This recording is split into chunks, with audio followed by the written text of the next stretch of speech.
shan giya sun san haɗin kai, waɗansu masu shan kwaya ma sun san haɗin kai, amma masu shan wiwi suna da wani hali kuma. Masu shan kwaya ma suna da wani hali, yawancinsu ba su da daɗi ba, yawancinsu barayi ne,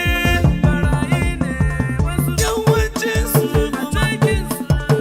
barayi ne. Masu shan giya ba su da daɗi ba, yawancinsu masu karya ne.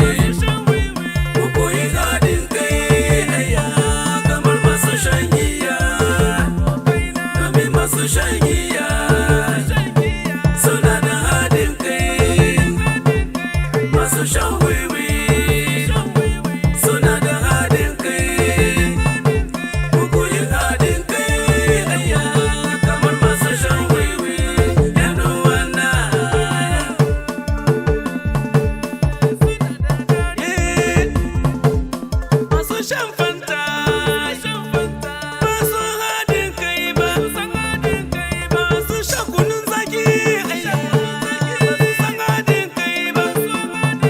Idan kana shan wiwi ka zo wurin Yesu, idan kina shan wiwi ki zo wurin Allah, idan kana shan kwaya dan uwana ka tuba.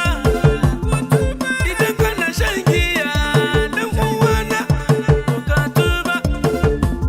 Waɗansu masu shan giya ba za su gan Allah ba, waɗansu masu shan fanta ma ba za su gan Allah ba, masu shan kwaya ba za su gan Allah ba, amma masu shan kwaya sun san haɗin kai. Masu shan wiwi sun san haɗin kai, waɗansu fastocinmu a yau ba san haɗin kai ba, waɗansu masu shan fanta ma ba san haɗin kai ba, waɗansu malamanmu ba san haɗin kai ba, amma da masu shan wiwi sun san haɗin kai. Gaske na gode Dallami mai gefe kenan. Da dama masu haɗin kai, in ka bincika zaka